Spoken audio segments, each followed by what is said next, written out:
Breaking news చూస్తున్నారు. ఆంధ్రప్రదేశ్లో elections దగ్గర పడుతున్న నేపథ్యంలో, ఎన్నికలు దగ్గర పడుతున్న నేపథ్యంలో అక్కడ రాజకీయాలు చాలా వేగంగా మారుతున్నాయి, శరవేగంగా మారుతున్నాయి. మంత్రి గుమ్మనూరు జయరాం పార్టీ మారబోతున్నారా అంటే అవుననే ప్రచారం జరుగుతోంది. కాంగ్రెస్, టీడీపీ ఏ పార్టీలోకి వెళ్లాలనే దానిపై ఆయన సందిగ్ధంలో ఉన్నట్టు తెలుస్తోంది. కాంగ్రెస్ వైపు గుమ్మనూరు మొగ్గు చూపుతున్నట్లు ప్రచారం జరుగుతోంది. టికెట్ కేటాయింపు విషయంలో వైసీపీపై ఆగ్రహంతో ఉన్నారు జయరాం. ఇవాళ ఉరవకొండలో ముఖ్యమంత్రి జగన్ సమావేశానికి మంత్రి డుమ్మా కొట్టారు. ఎమ్మెల్యే కాదని ఎంపీగా పంపడంపై ఆయన తీవ్ర అసంతృప్తిని వ్యక్తం చేస్తున్నట్టుగా తెలుస్తోంది. ఇప్పటికే ఢిల్లీ కాంగ్రెస్ పెద్దలతో గుమ్మనూరు చర్చలు జరిపినట్టుగా తెలుస్తోంది. వయా బెంగళూరు నుంచి ఢిల్లీ పెద్దలతో ఆయన చర్చలు జరిపినట్టుగా తెలుస్తోంది. కర్ణాటక డిప్యూటీ ముఖ్యమంత్రి శివకుమార్, మంత్రి నాగేంద్రతో ఆయన సంప్రదింపులు జరిపినట్టుగా తెలుస్తోంది. ఇక గుమ్మనూరుకు కర్నూలు కాంగ్రెస్ బాధ్యతలు ఇచ్చే అవకాశం కనిపిస్తుంది. ఒకవేళ వెళితే కనుక కర్నూలు, అనంతపురంలో 5 సీట్లు అడుగుతున్నట్లుగా తెలుస్తోంది జయరాం. వాల్మీకి సామాజిక వర్గం ఎక్కువగా ఉన్న నియోజకవర్గాలపై ఫోకస్ చేశారు ఆయన.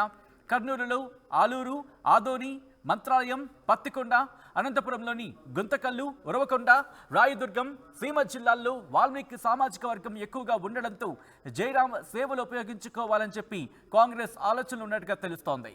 ఇక ఇవాళ ఉరవకొండలో ముఖ్యమంత్రి జగన్ సమావేశానికి మంత్రి డుమ్మా కొట్టడంతో ఆయన కాంగ్రెస్లోకి వెళతారనే ప్రచారానికి బలం చేకూర్చినట్టయింది. అప్డేట్స్ తెలుసుకునే ప్రయత్నం చేద్దాం. మా ప్రతినిధి హుసైన్ అప్డేట్స్ అందించేందుకు లైవ్లో జాయిన్ అవుతున్నారు. హుసైన్, ఏంటి మంత్రి గుమ్మనూరు జయరాం కాంగ్రెస్ పార్టీలోకి వెళ్ళబోతున్నారా? సచిన్, కర్నూలు జిల్లాలో రాజకీయాలు చాలా వేగంగా మారుతున్నాయి. వైసీపీ 4 లిస్టు ప్రకటించిన తర్వాత వైసీపీలో ఒక్కసారిగా అలజడి మొదలైంది. ఒకవైపు గుమ్మనూరు జయరాం సంబంధించినటువంటి లిస్టు 3వ లిస్టులో ప్రకటించారు. తాను ఎంపీ అభ్యర్థిగా ప్రకటిస్తూ స్థానికంగా ఉన్నటువంటి చిప్పగిరి జెడ్పీటీసీ విరూపాక్షిని నియోజకవర్గ ఇన్ఛార్జిగా బాధ్యతలు అప్పచెప్పిన నేపథ్యంలోనే అల్కాబూనేటువంటి మంత్రి గుమ్మనూరు జయరాం తన స్థానికంగా ఉన్నటువంటి కార్యకర్తలతో, ముఖ్య నాయకులతో సమావేశం పెట్టారు.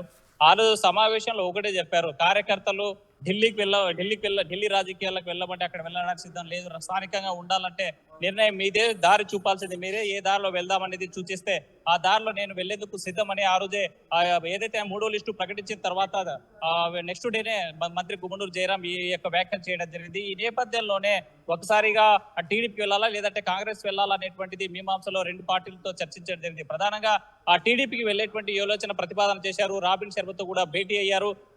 ప్రధానంగా టీడీపీలో ఉన్నటువంటి పెద్దలతో కూడా చర్చించడం జరిగింది. అయితే తాను ఒకటే డిమాండ్ చేశారు, స్థానికంగా ఉన్నటువంటి ఆలూరు నియోజకవర్గ ఇన్ఛార్జ్ గా కోట్ల సుజాతమ్మ ఉన్నారు కాబట్టి నాకు ఆ నియోజకవర్గం ఫస్ట్ ప్రయారిటీలు అవసరం లేదు, పక్కన ఉన్నటువంటి గుంతకల్ కానీ లేకపోతే మంత్రాలయం నియోజకవర్గంలో వాల్మీకి సామాజిక వర్గం పెద్ద ఎత్తున ఉంది కాబట్టి ఆ సామాజిక వర్గం ఓట్లు ఉపయోగపడతాయి, అక్కడ నేను వెళ్ళినట్టయితే ఆ 2 గుంతకల్లు లేదా మంత్రాలయం సీట్ కేటాయిస్తారు, లేదంటే 3వ ఆప్షన్ లో అక్కడ బీసీకే కేటాయించాల్సినటువంటి పరిస్థితి వస్తే మాత్రం ఆలూరు సీటు అని ఒక ప్రతిపాదన పంపించడం జరిగింది. అయితే కాంగ్రెస్ గుమ్మనూరు జయరాం ని టీడీపీ పార్టీలో తీసుకోవడానికి ప్రధానంగా గత 5 సంవత్సరాల్లో జరిగినటువంటి రాజకీయ పరిణామాలు చూసినట్లయితే ఒక సందర్భంలో మంత్రి గుమ్మనూరు జయరాం బెంచ్ మంత్రి అని, అదే విధంగా పేకాట మంత్రిని, అదే ఈ బెంచ్ కారు వచ్చినటువంటి సందర్భంలోనే మంత్రి అయ్యన్న పాత్రుడు, మాజీ మంత్రి అయ్యన్న పాత్రుడు తన మీద కేసు వేసినటువంటి సందర్భాలు ఉన్నాయి. పెద్ద ఎత్తున ఆరోపణలు చేసినటువంటి సందర్భాలు ఉన్నాయి. కాబట్టి టీడీపీలోకి తీసుకుంటే మిస్ఫైర్ అయ్యేటువంటి ఛాన్సెస్ ఎక్కువగా ఉన్నాయి. కాబట్టి ఈ టీడీపీకి సంబంధించినటువంటి పోవాలనేటువంటి ఆలోచనను ఆ పార్టీ టీడీపీ అధిష్టానం తిరస్కరించడం తెలిసింది.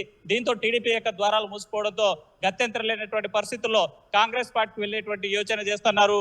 పక్కనే ఉన్నటువంటి కర్ణాటక రాష్ట్రంలో డీకే శివకుమార్, అదేవిధంగా మంత్రి తన బంధువు అయినటువంటి నాగేంద్రతో ఇద్దరి ద్వారా చర్చలు జరిపారు. బెంగళూరు కేంద్రంగా చర్చలు జరిగాయి. ఈ చర్చల నేపథ్యంలోనే అధికార యంత్రాంగం కేంద్ర నాయకత్వంతో చర్చించడానికి ఢిల్లీ కూడా వెళ్ళినటువంటి పరిస్థితులు అయితే తాజాగా కనిపిస్తున్నాయి. ఇక్కడ ఈ యొక్క ప్రధానంగా కాంగ్రెస్ పార్టీ నాయకులు జరిగినటువంటి చర్చ ఒకటే, స్థానికంగా ఉన్నటువంటి కాంగ్రెస్ లోకి చేరాలనుకుంటున్న నేపథ్యంలో ప్రస్తుతం ఏపీపీసీసీగా షర్మిల ఉన్నారు కాబట్టి షర్మిలను కలిసే అవకాశాలు ఉన్నాయా? షర్మిలను కలిసిన తర్వాత మాత్రమే అక్కడ కాంగ్రెస్ లో చేరే అవకాశం ఉంది కాబట్టి ఎప్పుడు షర్మిలను కలవబోతున్నారు? సచిన్, స్పష్టంగా ఇప్పుడే షర్మిలాకు సంబంధించినటువంటి రూట్ మ్యాప్ అయితే క్లియర్ గా ఎన్నికల సమరభేరి మోగించారు. ఇవాళే శ్రీకాకుళం జిల్లా నుంచి ప్రారంభమైనటువంటి షర్మిల యొక్క ఎన్నికల సమరానికి సిద్ధమైపోయినట్టు ప్రకటించారు. ఈ నేపథ్యంలోనే 29 లేదా 30 తేదీన తాజాగా కర్నూలు జిల్లాలో జరిగేటువంటి సభకు కూడా వచ్చేటువంటి పరిస్థితులు కనిపిస్తున్నాయి. ఆ నేపథ్యంలోనే మంత్రి గుమ్మనూరు జయరాము షర్మిలతో కలిసి కాంగ్రెస్ పుచ్చుకునేటువంటి అవకాశాలు స్పష్టంగా కనిపిస్తున్నాయి. అయితే కాంగ్రెస్ లో చేరడానికి తన అల్టిమేట్ గా ఒకటే ఆలోచన చేస్తుంది కాంగ్రెస్ పార్టీ కూడా. మన కర్నూలు పార్లమెంట్ తో పాటు అటు అనంతపురం జిల్లాలో ఉన్నటువంటి ఉర్వకొండ, రాయదుర్గము, అనంతపురం, గుంతకల్లు ఏదైతే నియోజకవర్గాలు ఉన్నాయి, ఈ నియోజకవర్గాల్లో బలమైనటువంటి సామాజిక వర్గం వాల్మీకులు ఉన్నారు. ఈ నియోజకవర్గాల్లో ఉన్నటువంటి మొత్తం గుమ్మనూరు జయరాంకి కర్నూలు జిల్లా బాధ్యతలు, డిసిసి బాధ్యతలు అప్పచెప్పేట్లయితే ఈ ప్రాంతాల్లో పెద్ద ఎత్తున వాల్మీకి సామాజిక వర్గం ఓట్లు కాంగ్రెస్ పార్టీకి పోలయ్యేటువంటి అవకాశం ఉంది. ఈ నేపథ్యంలోనే కాంగ్రెస్ పుంజుకునేటువంటి అవకాశం ఉంది. కాబట్టి తప్పనిసరిగా తను ఆ పార్టీలకు ఆహ్వానించేందుకు కూడా సిద్ధమైపోతున్నారు. మరోవైపు ఈయనకున్నటువంటి రాజకీయ సంబంధాలు చూసుకున్నట్టయితే పక్కన కర్ణాటక రాష్ట్రంతో ఉన్నటువంటి డికే శివకుమార్ తో కానీ, లేకపోతే మంత్రి నాగేంద్రతో ఉన్నటువంటి వీళ్ళంతా కూడా బంధువర్గం సంబంధించిన వీళ్ళంతా బంధువులు. కాబట్టి ఈ నేపథ్యంలోనే ఈ రూట్ లో డికే శివకుమార్ తో మంత్రి నాగేంద్ర ద్వారా కలిసి బెంగళూరు కేంద్రంగా చర్చలు జరిగాయి. దీనికి ఈ నేపథ్యంలో ఢిల్లీ పెద్దలను కూడా కలిసినట్టు మనకు తాజాగా తెలిసింది. మనం ఈ రోజు చూసినట్లయితే గుంతకల్ ఈ సత్యసాయి జిల్లా ఇన్ఛార్జ్ గా పనిచేస్తున్న మంత్రి గుమ్మనూరు జయరాము ఈ రోజు ఆ జిల్లాలోని ఉరవకొండలో జరిగేటువంటి ఆసరా కార్యక్రమానికి హాజరు కాకపోవడం కూడా పెద్ద చర్చనీయాంశంగా మారింది. ఎందుకంటే ఆయన మంత్రిగా ఉండి మంత్రి బాధ్యత జిల్లా ఇన్ఛార్జ్ మంత్రిగా ఉన్నటువంటి గుమ్మనూరు జయరాం పోకపోవడంతో రాజకీయంగా పెద్ద చర్చ జరుగుతుంది. వైసీపీ పార్టీలో పెద్ద దుమారం రేపుతుంది. ఒకవైపు first list, second list, third list, fourth list ప్రకటించిన తర్వాత వైసీపీలో మాత్రం పెద్ద ఎత్తున అయితే హుస్సేన్, ఎప్పుడైతే మంత్రి గుమ్మనూరు జయరాం పార్టీ మారుతారనే ప్రచారం జరుగుతున్న నేపథ్యంలో ఇప్పటికే పార్టీ అధిష్టానం కావచ్చు, లేకపోతే పార్టీ పెద్దలు చర్చలు జరిపే అవకాశం ఉంటుంది. మంత్రి గుమ్మనూరు జయరాంని బుజ్జగించే ప్రయత్నాలు ఏమైనా జరుగుతున్నాయా? అవేనా కొలుక్కొచ్చే అవకాశం ఉందా? అనేక సందర్భాల్లో వైసీపీ అధిష్టానం ప్రయత్నాలు చేసింది. మీరు ఎంపీగా పనిచేయండి అని చెప్పారు. అయితే నాకు తప్పనిసరిగా స్థానికంగా ఎమ్మెల్యేగా పోటీ చేసే ఛాన్స్ ఇస్తే తప్ప నేను పార్టీలో ఉండేటువంటి పరిస్థితి లేదు అని స్పష్టంగా సంకేతాలు ఈ పార్టీ పెద్దలకు పంపించినట్టయితే తెలుస్తుంది. అయితే ఈ నేపథ్యంలోని తన యొక్క నిర్ణయం కూడా మారిపోయింది. అధిష్టానం తీసుకునే నిర్ణయాన్ని వెనక్కి తీసుకునేటువంటి అవకాశం లేదు. కాబట్టి నేను పార్టీ మారడమే తథ్యమనేటువంటి నిర్ణయానికి వచ్చారు. ఎందుకంటే మంత్రి గుమ్మనూరు జయరాము స్థానికంగా ఉన్నటువంటి ఎమ్మెల్సీగా ఆదోన్లో ఉన్నటువంటి ఎమ్మెల్సీ మధుసూదన్ కానీ, లేకపోతే బొజ్జమ్మకు సంబంధించినటువంటి తన వర్గానికి సంబంధించినటువంటి బొజ్జమ్మ గారిని సీట్ కేటాయిస్తే నేనే దగ్గరుండి గెలిపిస్తాను, నేను ఎంపీగా పోటీ చేయడానికి సిద్ధంగా ఉన్నానని రెండో ప్రతిపాదన పెట్టినప్పటికీ అధిష్టానం ససమేరానింది. పక్కా వ్యతిరేకంగా ఉన్నటువంటి విరూపాక్షిని రంగంలోకి దిగపడంతో ఆ నియోజకవర్గ ఇన్ఛార్జ్ గా నియమించడంతో తన కలత చెందినటువంటి మంత్రి గుమ్మనూరు జయరాం తప్పనిసరిగా ససమేర పార్టీ నుంచి బయటకు పోవడమే నిర్ణయం తీసుకోవడం జరిగింది. మరోవైపు ఈ రాంపురం బ్రదర్స్ ఉన్నారు, ఆదోని ఎమ్మెల్యే సాయి ప్రసాద్, మంత్రాలయానికి సంబంధించిన బాలనాగిరెడ్డి, గుంతకల్కు సంబంధించినటువంటి వీళ్ళ యొక్క ముగ్గురు బ్రదర్స్ మధ్యన ఈ ఆలూరు నియోజకవర్గం ఉంటుంది. అటు గుంతకల్లు, ఆదోని, మంత్రాలయ నియోజకవర్గాల మధ్యన ఈ ఆలూరు నియోజకవర్గం ఉంటుంది. అయితే రాజకీయంగా కానీ లేకపోతే వ్యాపార పరంగా చూసుకున్నట్టయితే కర్ణాటక నుంచి వచ్చేటువంటి కర్ణాటకలో తన వ్యాపారాలు దెబ్బకొట్టేలాగా ఈ ముగ్గురు బ్రదర్స్ వ్యూహం పొంది సమస్య సృష్టిస్తున్నారు, గుమ్మనూరు జయరాంకి ఇబ్బంది పెడుతున్నారని అనేక సందర్భాల్లో పార్టీ అధిష్టానంతో మాట్లాడినా కూడా వీళ్ళు ఎవరితో కూడా వీళ్ళ మధ్య ఉన్నటువంటి మనస్పర్ధాలను పట్టించుకునేటువంటి పరిస్థితి లేదు. కాబట్టి ఎలాగైనా సరే తన బిజినెస్ లో కానీ లేకపోతే రాజకీయంగా ఎదగాలంటే మాత్రం రాంపురం బ్రదర్స్ కి ధీటుగా ఎదుర్కోవాలంటే కాంగ్రెస్ పార్టీ దానికి ప్రధానమైన పార్టీ.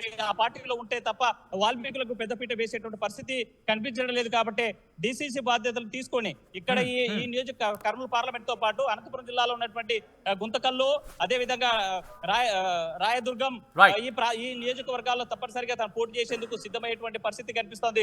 ఆ రకంగా రేపు 29 లేదా 30 తేదీ జరిగేటువంటి షర్మిల కార్యక్రమంలో పార్టీ తీర్థం పుచ్చుకునేటువంటి పరిస్థితులు అయితే కనిపిస్తున్నాయి. మరోవైపు తాజాగా నందికొట్కూరు సంబంధించినటువంటి ఎమ్మెల్యే కూడా రాజీనామా చేసేందుకు సిద్ధమైపోయారు. కాంగ్రెస్ పార్టీలోకి వెళ్లేటువంటి ఆలోచనలు చర్చలు జరుగుతున్నటువంటి ఆలోచన స్పష్టంగా కనిపిస్తుంది. అయితే షర్మిల రాకతో కర్నూలు జిల్లాలో జరిగే రాజకీయంగా కాంగ్రెస్ పార్టీ పుచ్చుకునేటువంటి అవకాశాలు కనిపిస్తున్నాయి. వైసీపీకి మాత్రం పెద్ద దెబ్బ అని చెప్పవచ్చు. సచిన్.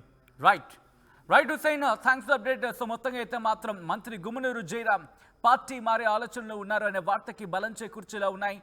కాంగ్రెస్, టీడీపీ ఏ పార్టీలోకి వెళతారనే సంగతి మాత్రం కొనసాగుతోంది. కానీ కాంగ్రెస్ వైపే గుమ్మనూరు జయరాం మొగ్గు చూపుతున్నట్టుగా తెలుస్తోంది.